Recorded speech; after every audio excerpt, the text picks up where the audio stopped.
And so what breathwork in itself is, it's the number one somatic healing modality in the world, because you don't need anything to do breathwork. You don't even need a facilitator to like lead you in, because what it awakens in your body is what it's meant to awaken in your body. It's very unique to you. Welcome to the Conscious Leadership Podcast, where soulful entrepreneurship and holistic mind-body wellness meet to help you heal, discover your soul's purpose, and change the world. I'm your host, Gabby Ortega, entrepreneur, psychology expert, social media maven, and soulful leadership coach. And it's my mission to empower you into becoming the light leader you're meant to be. Each episode will be diving deep into topics that will help you gain personal mastery over your healing and mind-body wellness, while also giving you practical tips and tools to help you create, market, and scale a heart-centered business around your soul's purpose and life mission. Whether you're in the beginning of your self-awakening journey or a seasoned inner work god or goddess who's ready to step into their leadership as a soulpreneur, this is going to be your new favorite place to be. We know that you don't just want to feel happier and more fulfilled, but you want to deeply know yourself and powerfully step into your life's purpose while creating massive abundance around your mission. That's why I've created this podcast for you, the light leader of the next generation. Welcome home. I'm so glad you're here. Hi, everybody. Welcome back to the Conscious Leadership Podcast. I'm your host, Gabby Ortega, and I am so excited because today I have my good friend, Shanila Sattar here. Hi, Shanila. Hi, Gabby. I'm so excited that you're here. Shanila is a fourth generation sound healer, you guys. She is the real deal, and she's the founder of AlwaysPlay Studios and the creator of Flow Breathwork, which she was just telling me incorporates more feminine energetics into kind of the breathwork practice in a very, very unique way. So I'm so excited to be here with you. Welcome, welcome. Thank you for having me. And we were also just chatting about like all the different energies we're sitting around, the plant energies, all the dogs' energies. So I know this is going to be a good conversation for us. Yes, absolutely. It's so good and so juicy because I think, breathwork has been such a huge part of my healing, my trauma and PTSD, and getting back into my body and establishing a healthy way of releasing the trauma and the stress and the pain and the things I've gone through. And there's so many different benefits to breathwork. And I'm really excited to jump into all of those different ththings with you today. But I think to get started, I always ask the same question because I think everybody wants to know, what is your healing journey? What has your journey been? You're super successful. You have almost 30,000 followers on Instagram. You have a great business set up. You're really, in all respects, kind of made it. And a lot of people are like, oh my God, you must be so balanced all the time. You must have never had anything bad happen. So curious, would you mind sharing a little bit about that?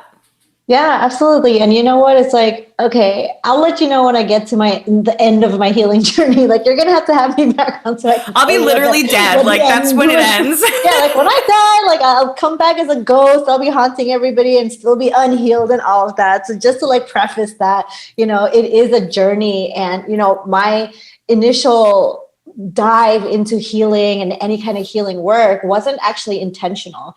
Back in the day, which is about maybe 12 years ago, now that I say it out loud, I actually used to have an award-winning digital agency that I created from my dorm room in college. And what? That's amazing. and I was this baddie tech entrepreneur, making websites and building databases and closing the deals and doing all of that stuff.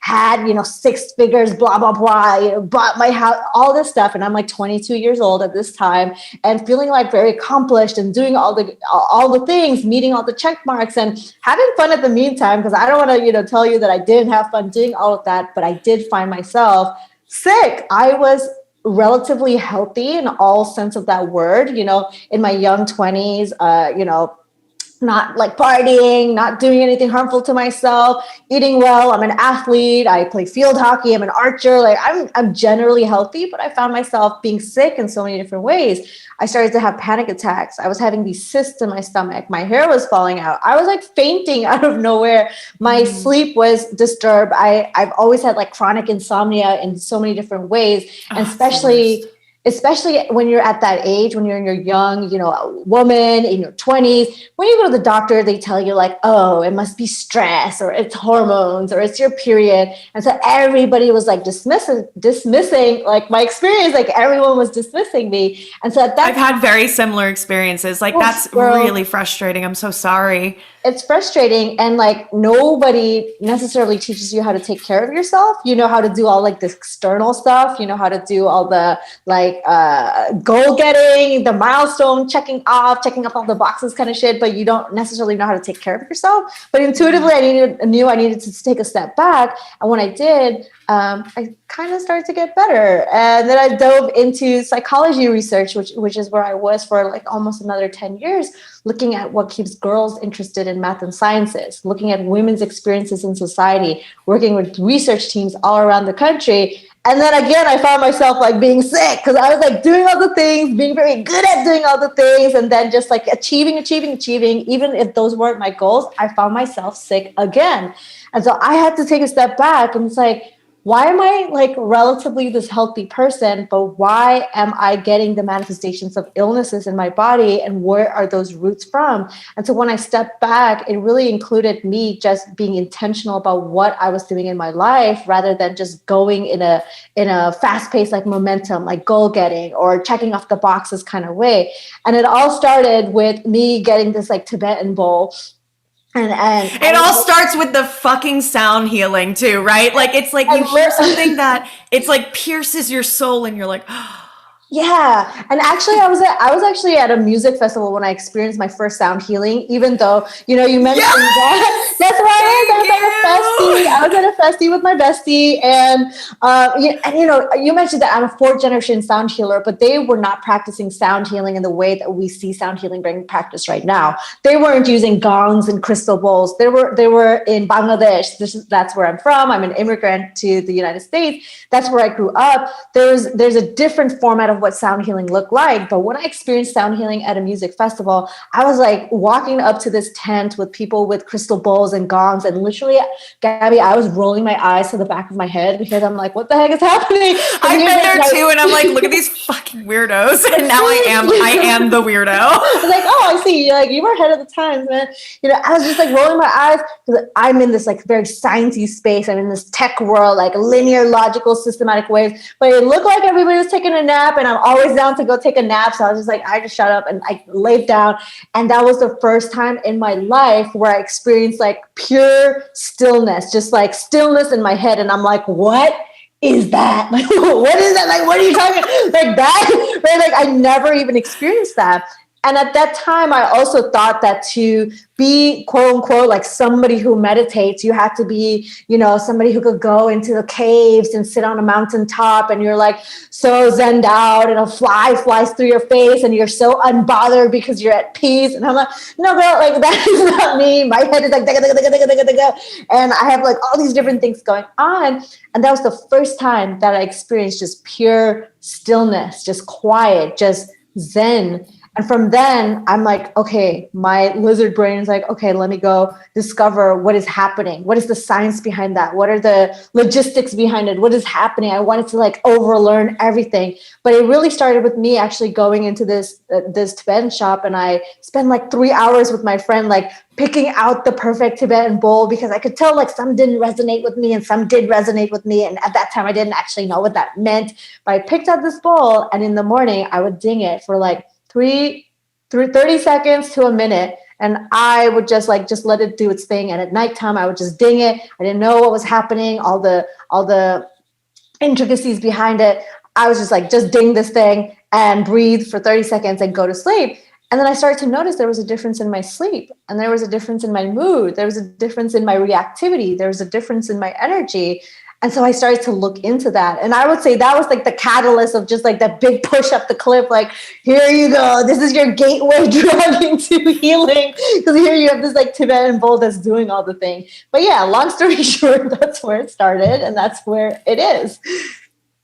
Oh my God, I love that story so much, and I can relate to so many things. Like, as you were talking, I was like, don't like interrupt, like stuff, because I was like, oh my God, this is me. It's something that you can't deny. It's something that like I'm the same way. I'm very analytical, and I come from the background of like psychology and research and trauma and, grounded science. And, and you can't deny what the feeling is when you enter that space of stillness. And when you feel it, for me, it feels like, it's piercing my body, like through my body. And it's kind of like clearing things out. And that was the first time I experienced it. Was profound. And I have the same kind of hamster wheel brain. I have ADHD, fire sign, I'm like manifesting generator. I'm constantly downloading things, constantly thinking. And I did experience that too, because it was almost like overpowering my brain's ability to like not pay attention. It was like it had to pay attention. Everything got really still. And, what I love are these, like water experiments, where they study the crystalline structures of water, and you see how water is affected by sound. And I've even loved those videos of the sound bowls with water in them, and you can see what's happening to the water, molecules and things like that. And we're made of like 80% water, something like that. So why would we expect, to not be affected by sounds, and vice versa? I was in New York a couple of weeks ago, and we stayed in the city. Normally I stay at my mom's house in the suburbs in New Jersey, and I hadn't stayed in the city since like high school. And the amount of sound and all constant sound, like it was so overstimulating, that I couldn't sleep. The entire time I was there, I was just like, my body was just feeling so much more. So I think it's really interesting. We have a lot of people who say like, oh, I don't know if I believe in sound healing, or I don't believe in, it's like, honestly, just try it, be open, like let your body experience, what's there, and you're going to see it's going to change the game. Absolutely. And you know what? I think that sound healing gets a bad rap because it's like low key, if you listen to music, then you already participate in sound healing, Exactly. You already know that certain music makes you feel certain ways. And it's your brain that's listening to your body, that's interacting with your emotional body in a very specific way that, if you're just thinking about it in terms of like crystal balls and gongs and stuff like that, you're not going to understand that there are actually very specific frequencies that are being used in sound bowls. They're not just random balls that are like pretty colors. They have very specific tones. They have specific crystalline structures, like you mentioned. There's also very specific frequencies. And so different frequencies, your brain listens to them in a very specific way. So certain frequencies allow you to get to an alpha state. Certain ones get you to a beta state. Certain ones get you a theta state. Certain get you to a delta. Certain get you to a gamma. So it's not random in the way that it's happening. So if you just in tune yourself to some of the sounds that are like already happening around you, even if it is like annoying traffic or beeping and all of that, your brain has a very specific way to entrain its way, meaning that it matches the vibration and the frequency of what's the loudest around it or what's the heaviest around it. So you can actually entrain your brain to the honking of the horns in like New York and New Jersey. And you can also train your brain to the birds or the nature or the water in different ways. And sound healing is essentially an umbrella of energy healing, energy work. And if you understand energy, everything is made of energy. The way that you're talking is energy. The way that you think, the things that you eat, the things that you put into your body, everything has a very specific energy exchange to that. So sound is no different. It's just one form of a healing path. Yeah. Oh, I love that. And thank you for sharing a little bit of like the science behind it, because I think, especially for the people who listen to my podcast, they love to know like, what are the mechanisms, like what's actually going on? Do you know offhand, like some frequencies that are beneficial if maybe you're struggling with like confidence, or also anxiety and things like that? Yeah, I mean, I honestly wish it was like that simple. And I think in a very like Western aesthetic wellness world, like we want that answer. It's like, bring this to frequency and it's going to heal your trauma. And like, how toxic and abusive is that? You know what I mean? And, you with your psychology background, me with my psychology background, you know that it's not just like this one thing that solves everything. But certain frequencies are more average for people. So for example, 432 is a really powerful frequency that's found in nature. And so it's known as the miracle tone because because it helps balance your body in certain ways. So anything that's vibrating too fast in your body at the molecular level, 432 helps it kind of come back down into that center state. And anything that is too fast in your body helps it come back down into that center state. So anything that's so slow puts it back up. Anything that's too fast helps it come back down. So you get into the state known as equilibrium.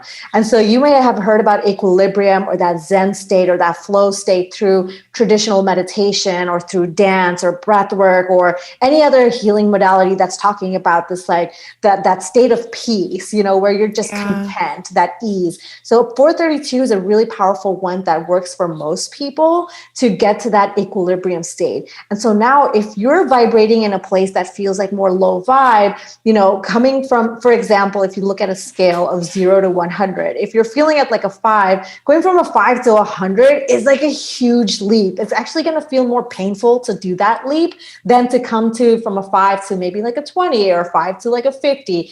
There's a gradual process of that. So in the sound healing, if you're practicing or attending a sound bath with a trained sound bath facilitator, they know how to get you from that state where you are and work you up into that higher states of whatever it is that you're working with.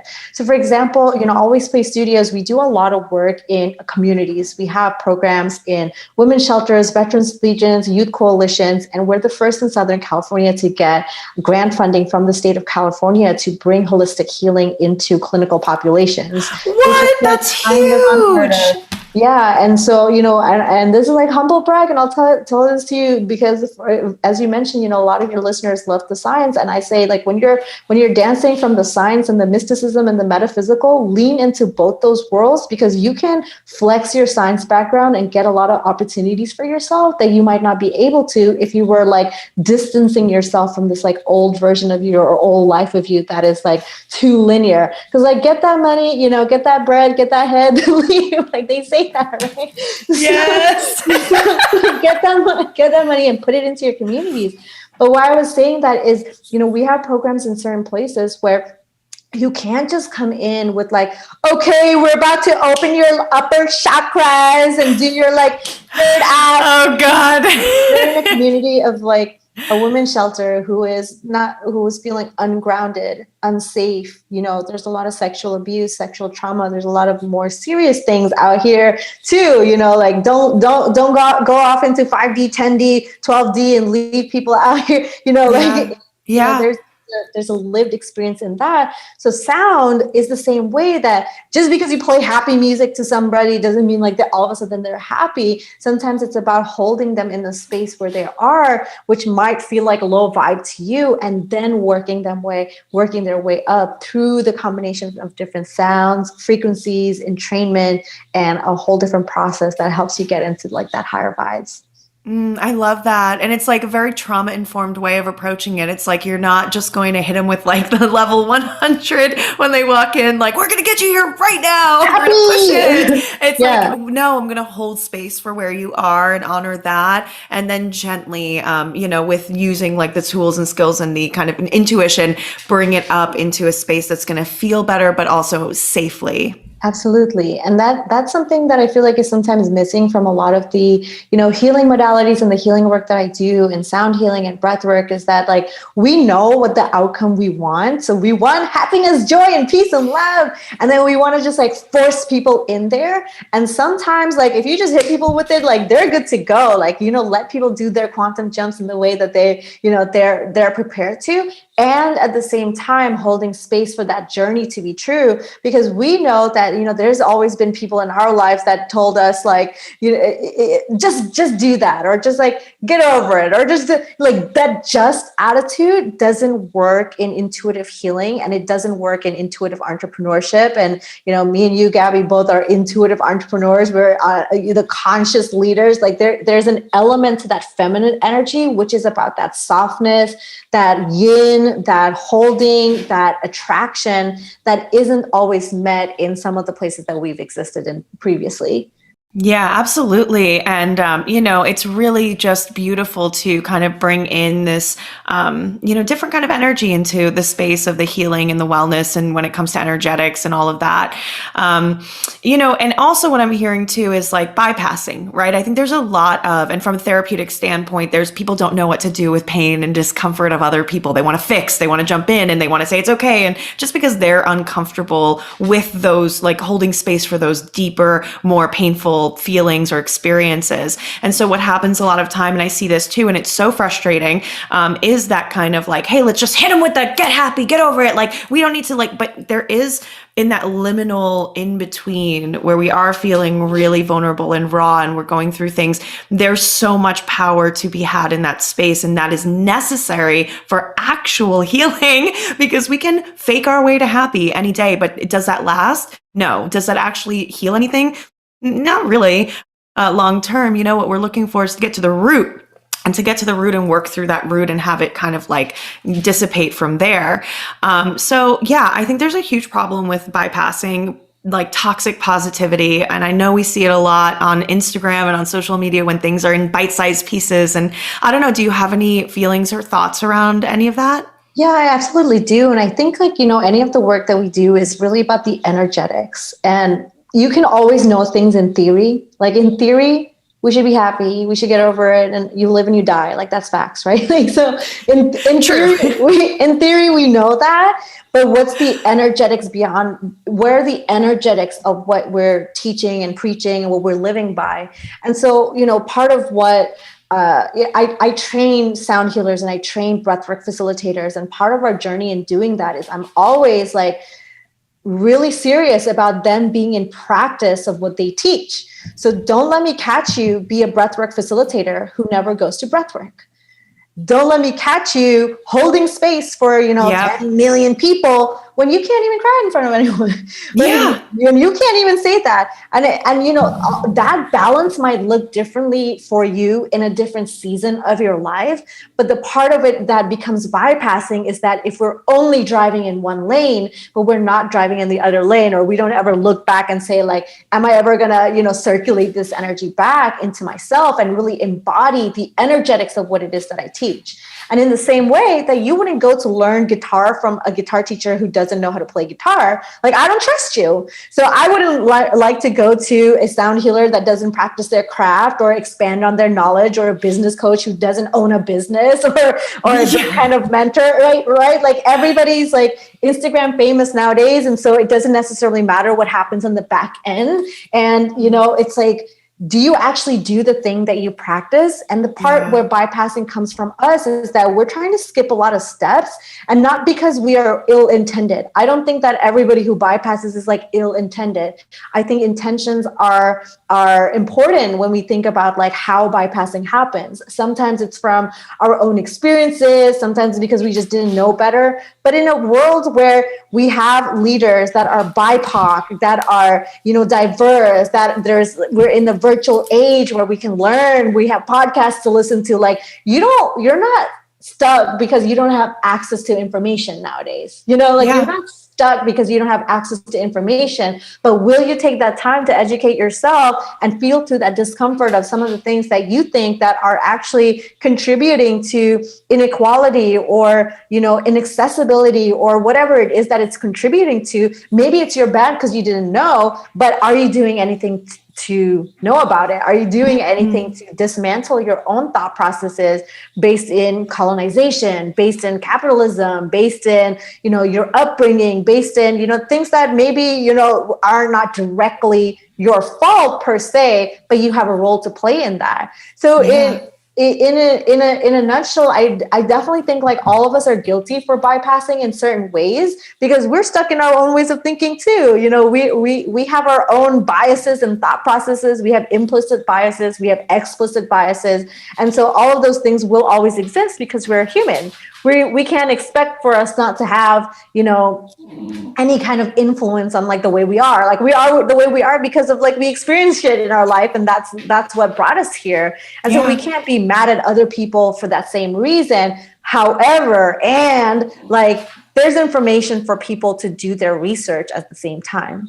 Yeah, absolutely. And I think it is your responsibility 100% to take on your healing, to do your healing work, to stand in your integrity, to make sure you are like doing all of the things that you need to do to protect yourself, protect others, stand up for your community, and provide accessibility and, realness with what you're doing. There's a lot. This is so funny. I had this conversation with someone really recently. I forget who it was.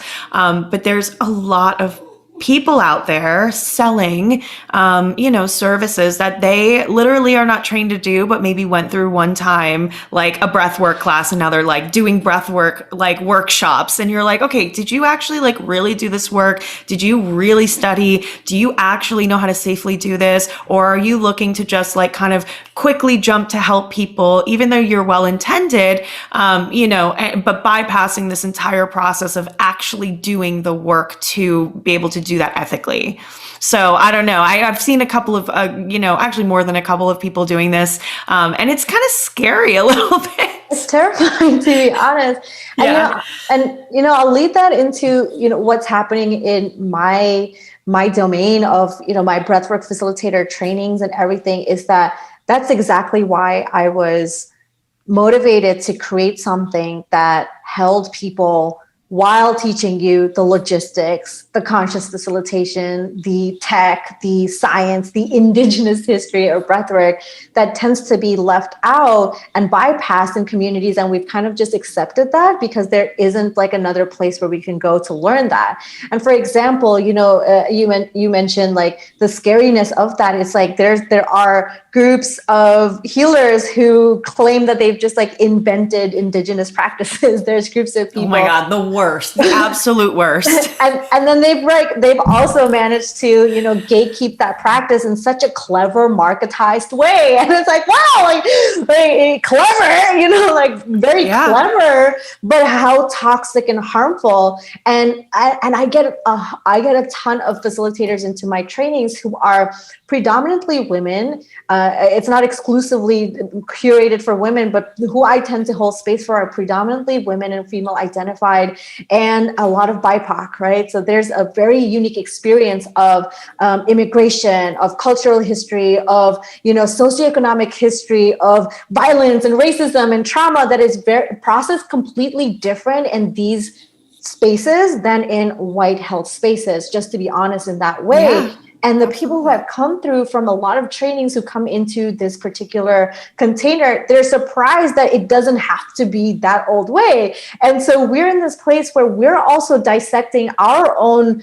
bypassing and our own participation. And like, why did we let that happen for so long? Why did we participate in those things for so long? And why were we okay with it for so long? And so as we come into this new version of what healing and healers look like, and what mentorship for healers look like, what support for healers look like, it's not the same as what it looked like even 5 years ago. And part of the reason why I'm even motivated to do anything, what I do, and AlwaysPlay, and AlwaysPlay Studios is like, it's just not that serious, but you can't just be gatekeeping healing for people and pretend like you understand everybody's experiences when you're only a learner in somebody's healing journey. You're only the space holder in somebody's healing journey. You've got to take yourself off that pedestal and be informed by all these unique experiences that are happening, all these different traumas that you don't have an idea of, you can't even conceive, you can only know in theory, but not the energetics of that. And how do you consciously, as a facilitator, hold space for that and also excuse yourself because maybe you don't know everything? So how do you open yourself up to collaborate with other people, collaborate with breathwork facilitators and therapists and somatic healers and work as a community in somebody's healing journey, rather than, portraying that you're the end all be all, like 5 steps to healing and like 5-week healing journey. And now you're good with your inner child. Like that shit's going to come. I find that so funny. It's like, come here for one workshop and we're going to fix your inner child. I'm like, who, what? Yeah. Like, let's plant the seed for that. Like, I do love that idea. Like, let's plant, because maybe, I didn't know my entire life about inner child healing. And so I did have to learn it, and that seed was planted. but that gets nurtured and unveiled and blooms and dies. And, it's an ongoing process for that. So I don't have anything with like planting that seed. Like, absolutely, please, more people plant the seed on that. And also understand that, like, what are you actually promising at the end of the day? What is the journey that you're promising at the end of the day? Yeah. And being really in your integrity about what people should expect, and how long this takes. The healing journey never ends, man. Like you said, like, it's like when I'm dead in the ground, possibly. And even then we don't know, like maybe it continues. Who knows? Like, I've been here a few times. Yeah. I mean, I'm pretty convinced that I chose this whole thing. Yeah. Like, in a little masochistic soul spirit way. Okay. So tell us a little bit about Flow Breathwork. This is something that you created and are bringing into the world. And I would love to know, like, what makes it different? What is it all about? And how is it helpful, for us? Yeah, I mean, right off the bat, I will mention the whole thing that we just spoke about in the last few minutes, is that this is a combination and borrowed element from a lot of breath work that already exists that I practice in my own unique expression. And so flow breath work includes a 3-part breath that is an indigenous practice that's been used for thousands of years, even if people claim that they have created it in the last 20 years. There's a lot of history behind that. And you'll also find evidence of it in the Vedas, which are some of the oldest literary texts that are available and still alive to this day. So there's a 3-part breath that's a really powerful breath that moves around stagnant energy in the body. And so anything that you're holding in your body, any emotions, any old stories, any traumas that you don't even know that you're holding in there, it helps release those things. And so during a breathwork experience, you might feel a big release. You might feel emotions, which are literally emotions, energy in motion. The word actually stands for energy in motion. And so you might feel emotions flowing through. You might feel some old stories come up. You might feel some, old thoughts come up. You might be thinking about like Chad from high school when they said this thing. And you're like, why am I thinking about this? But like all these random things come up during this like very simple breathwork practice. And basically flow breathwork adds in a different component, which is the movement part of that. So breathwork is typically practiced in a very stiff way. It's a very masculine practice. You're breathing in a circular way, but you're also like stopping your body from doing its natural movement, which is actually a circular movement. It wants to do this like very glidey, serpenty kind of almost, if you wanted to think of it this way, a very sensual movement that blends this masculine practice of like doing a very constricted breathwork practice with this flow energy movement, which is more about this feminine energy. And so we're not practicing breathwork just like laying down or sitting up. We're actually standing and doing this. There's a very goddess energy, very sensual serpent energy that you're moving through. So it becomes a more full body somatic experience than if you're just sitting, which is still powerful in its very own way. So not to knock that you can't do it sitting, like absolutely you can do it laying down, but then it adds this extra component of healing.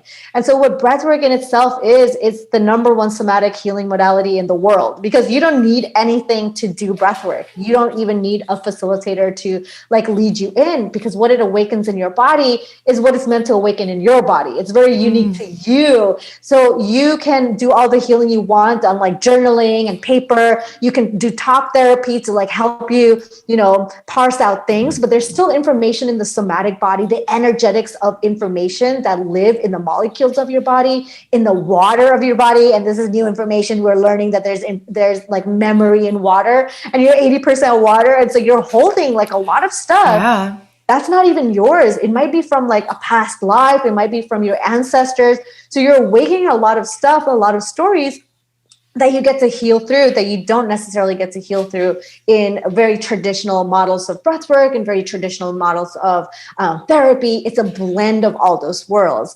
And at the same time, while we're breathing in this way, which is this 3-part breath, you're breathing in through your mouth the whole time. And there's variations of it where you're breathing in through the nose, and they all do different things, which oftentimes is not taught. It actually does very different things in the way your nervous system is activated and your endocrine system is activated. And so essentially when you're doing this breath, you're awakening all these neurons and information in your gut. And in the back in the day, we used to only think that neurons were created in your brain, neurology, neurons. We call them neurons for that reason. But it turns out that your gut actually has a whole different set of neurons that talk to each other in a completely different way than the ones in your brain. So and you know that kind of because you get that gut feeling, you get that intuition, you know that like feeling in the pit of your stomach, that butterflies in your stomach, but you didn't really know how to like verbalize that. You didn't know how to articulate that. You kind of just like knew it in your body. So when we're moving in this way, we're actually accessing this second brain that we have, this like whole different arena that we have. And now we're also learning there's a third set of neurons in your heart. And the Harvard Heart Health Math Institute, they're studying all of this stuff right now. So in the next 5-10 years, we're going to have like way more, sciencey stuff to talk about that. And, yay! And so in the heart, there's a third set of neurons, and there's overlap between all these places. There's a third way these neurons actually talk to each other. And they're kind of like this. They're like nodes. They're more flowy. They're not firing like the ones in our brain, which are binary. So the ones in our brain fire like yes or no, black or white, 0 or 1. It's a very like computerized, linear, logical, systematic way of thinking and processing information, which is great and amazing. We love our brain neurons. But then in your gut, you have these like more intuitive neurons in your heart. And you low-key know that too, because in your heart, you're just like, oh, my head said yes, but my heart said no. You're like, we have this like linguistic in there. And we also understand that these neurons aren't always like talking to each other, or they don't have coherence within each other, with each other. They're all sometimes at dissonance, meaning that your heart is saying one thing, but your gut is saying something else, your brain logically, and they seem like 3 different brains. But when you're doing this 3-part breath and you're moving your body, you're actually sending all this information and allowing it to connect in a circular energy. So your brain now gets to connect to the information in your gut and gets to connect to the information in your heart,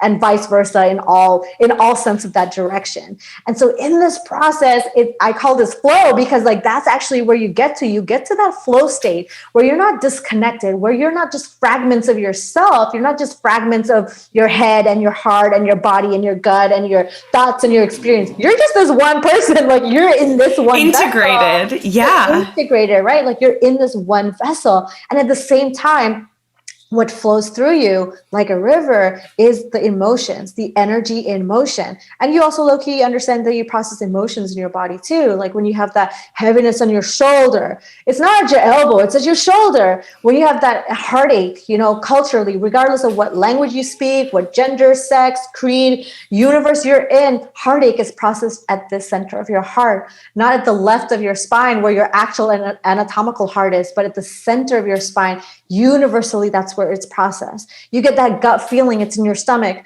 You get that heat when it's passion, when you get that intense emotion, the anger, burning in passion, burning anger, heated, steaming mad. You see the cartoons that has like the steam coming out. We also have clues in our body that are the cold temperature, which are more like avoidance. So when you feel like cold things coming through, it's like that avoidant emotion, like the ice queen, the icy, the mean girls, or like the very cold shoulder. It's like, oh, that was cold blooded. Like how you hurt me like that, right? Like it was like so cold that you kind of linguistically already have these phrases in your language. You linguistically kind of low-key understand that. But when we're doing flow breathwork, we're putting it all into one, that these emotions that are holding onto your shoulders, this burden that you're hanging on in your shoulder, as soon as you have that uncomfortable conversation, or you go do that uncomfortable thing, or you send that email, you're like, weight's been lifted off. It has this process that it has the ability to flow through.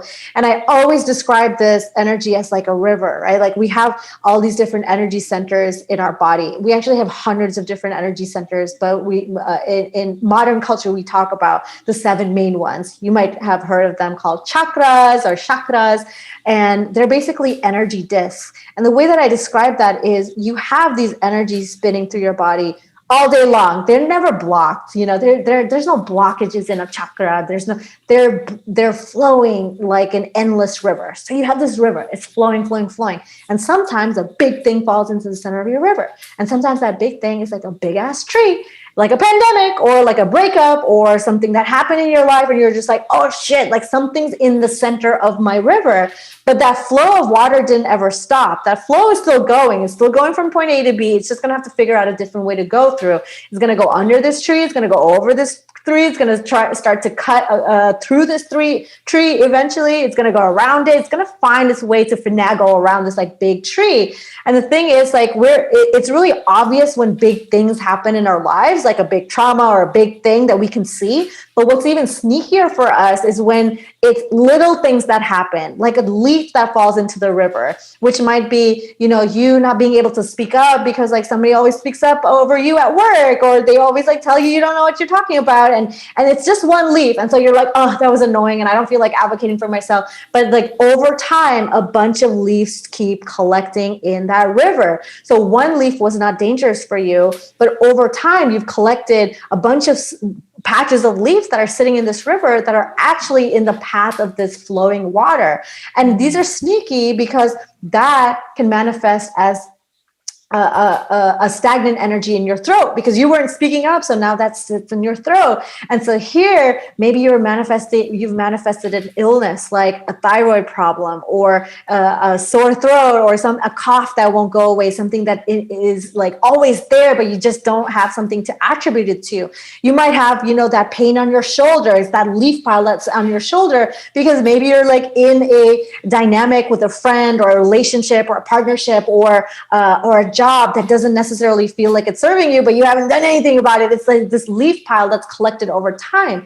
So what happens during flow breathwork is like, it's the river cleanup. Like we're cleaning up all this stuff. I love that. It's the cleanup process. It's like, let's go, you know, and sometimes it's like, all you have to do is just kick that tree just a little, just nudge it a little bit, and it's going to flow by itself down that river. You don't have to actually go with a, you know, like a whole like tree cleanup crew and, you know, spend 10 years cleaning up this tree. It looks really big, but sometimes you just finagle it a little bit and the river current will just carry it through. It will disintegrate down the line. It will find some beavers for it to take care of it later down the line, right? Like you worry about it over there. But the thing is, when it's sitting there, we don't actually understand that it's sitting there because logistically, you know, we see that, yeah, there's this heartbreak, there's this trauma, there's this big tree, but these little things that have collected over time, our childhood stuff, our limiting beliefs, all the different things in our subconscious, all the ways that, you know, we learn protective behaviors, the way that we learned avoidance, the way that we learned to disrespect ourselves, the way we didn't learn how to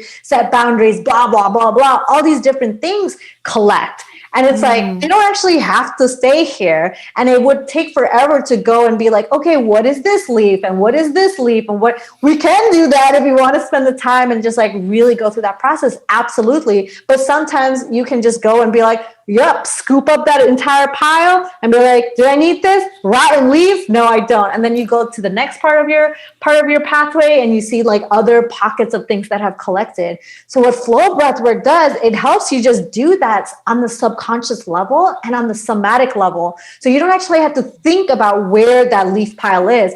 And maybe you intuitively know where that is because you know, you feel that on your shoulder, you feel that in your gut, you feel that in your stomach, like you feel that, you intuitively might already like know that. And my guess is like you kind of know that, but you might also be surprised that like, wow, all these things, all the ways that I show up in my life is actually really based on the pain that I'm carrying from like my dad or my mom or this like relationship that I thought I was over. And like, you know, your hashtag girl boss attitude of you was just like, I'm over it. Like that doesn't faze me, but it's still living in your river for some reason. It still has permission to stay there. So this flow is allowing you to bring back the flow in your river, bring that back the flow in your energy, and you're moving through that. So you actually give yourself permission to feel instead of, you know, controlling, instead of forcing yourself to do it in an incredibly masculine and assertive way. You're blending that masculine energy of like, yeah, there is a specific way you're doing this breath work. And there's a softness, a gentleness, a move, an ease, a sensuality, a yin, that feminine energy too.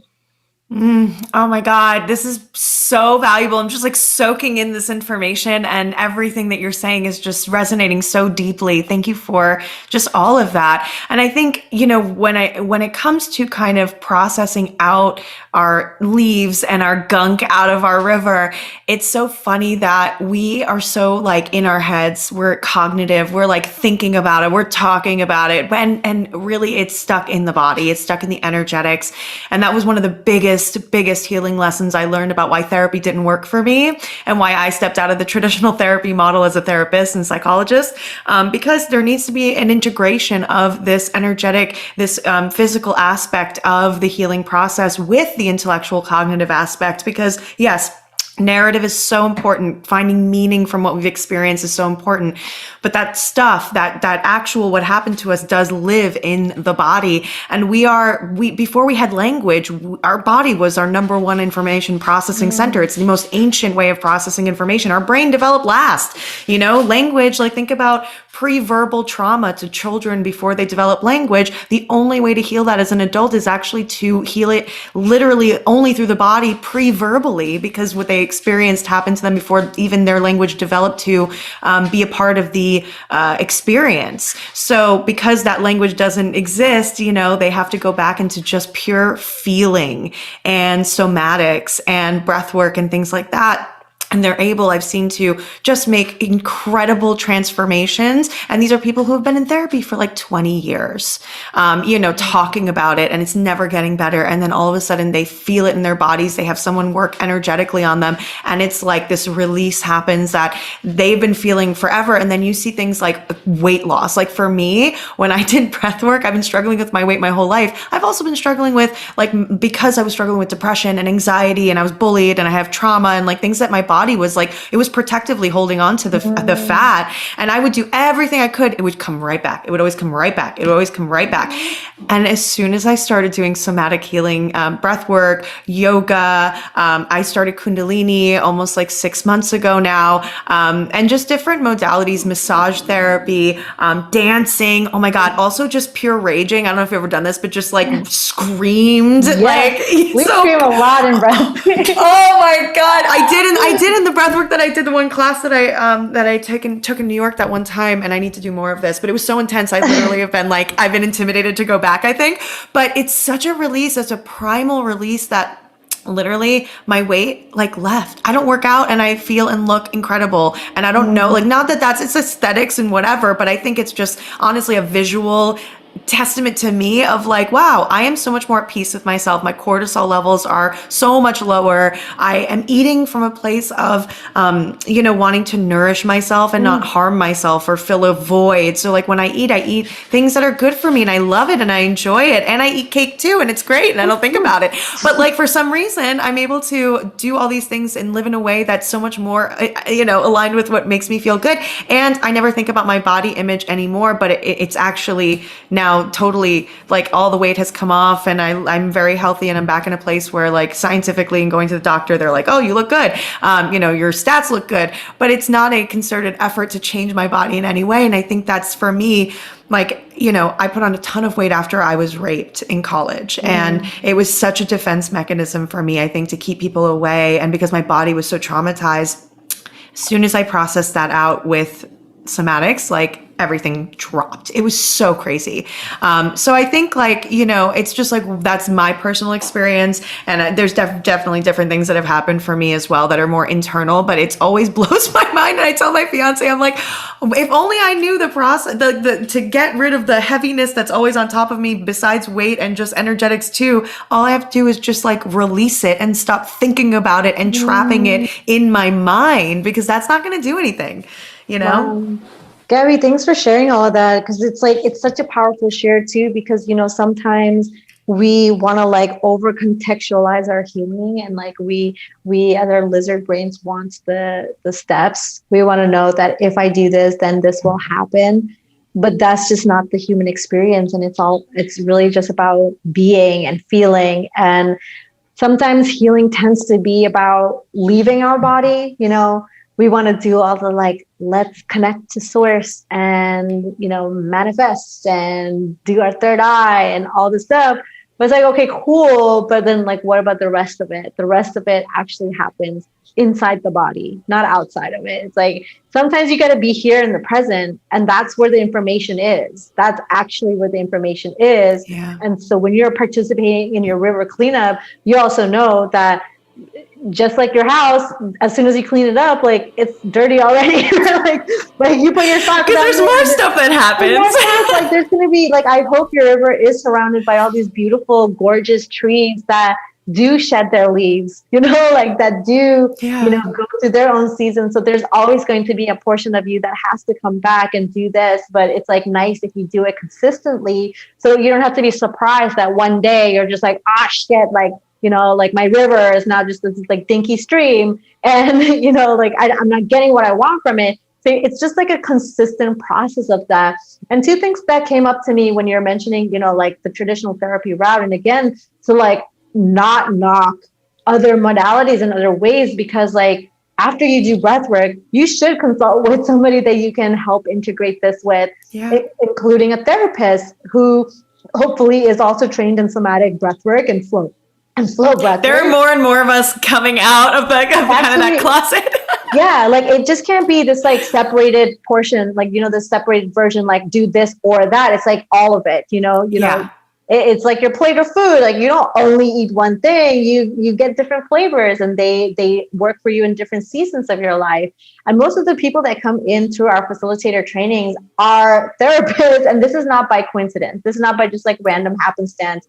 It's because of the way that they actually use these modalities with their clients is life-changing. It's like that was the catalyst. It's not like you have to now do breath work in every therapy session. That's not what it is. But sometimes that's the catalyst to that breaking point where you're like, oh my gosh, we just identified this leaf pile. We just identified this like tree, we just identified these like branches. That identification portion is like, okay, now we can go into that. We can parse through it. We can look a little deeper in it. And maybe that talking portion is helpful. And part of what I was mentioning, and I love that you said this too, like dancing and raging, like that's what the flow breathwork is. Like there's no rule to how you're going to process that emotion. So sometimes in the same session, somebody's like hilariously like having a laughing fit, and somebody's just like doing the biggest cry they have ever had, and there's like snot coming out, and somebody's like having an orgasm, and somebody, right, like everybody's going to process emotion in a different way. It's going to flow through your body in a different way. So that rage, that dancing, that movement, the memory, the emotion, like everything that's coming up is so unique to that person's energy. And that's why we can't just like tie up like, okay, this is your healing package and like five days and you're good to go. Like we can't do that. That's part of just being that conscious facilitator in the long run.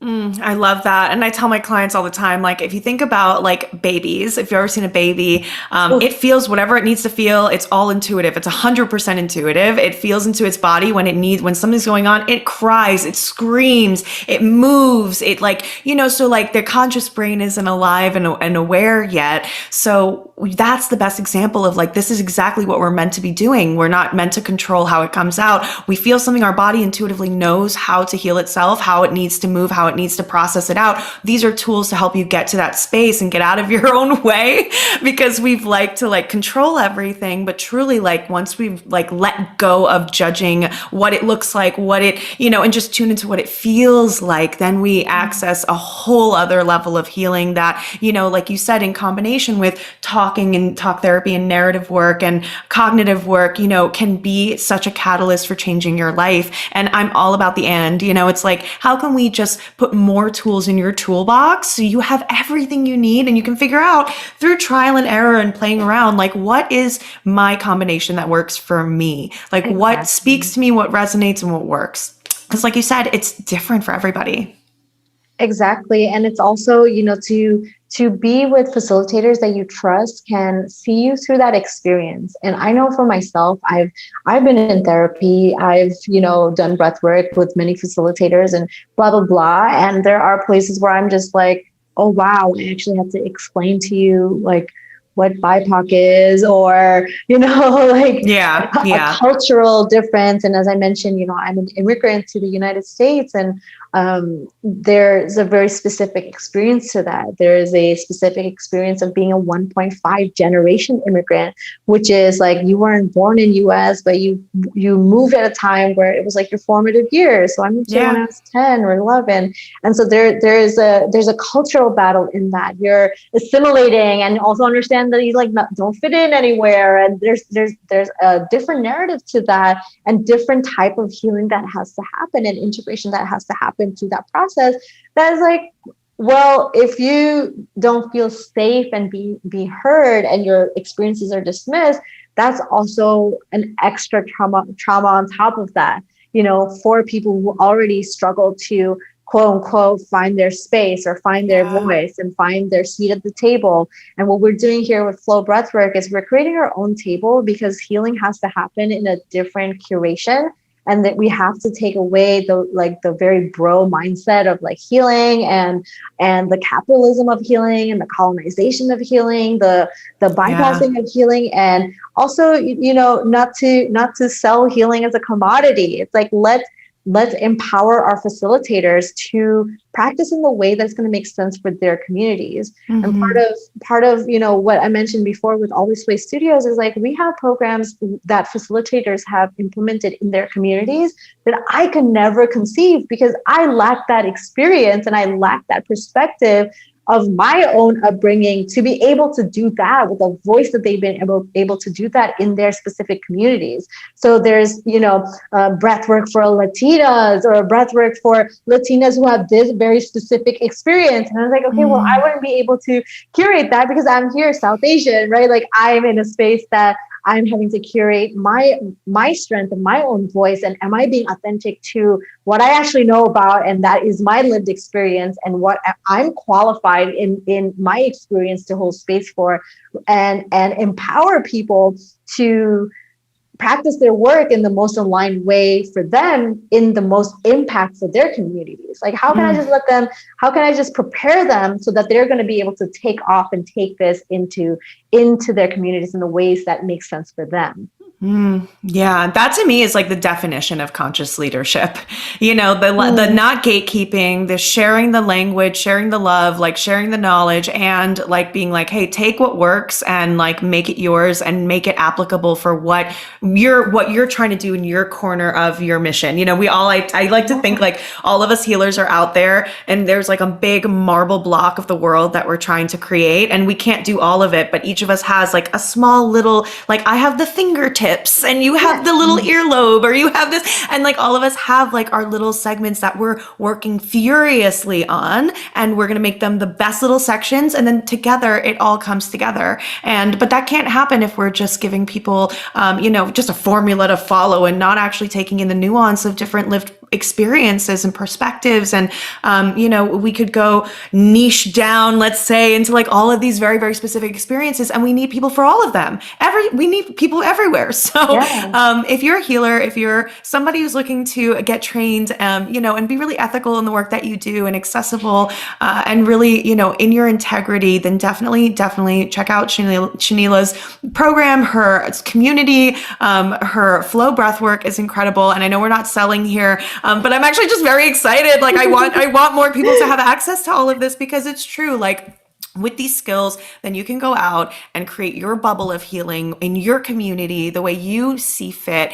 And that is going to be spectacular. Imagine like how many bright bubbles of healing we'll have when there are more and more of you who go through this kind of training. So where can we find you? Tell us all the details.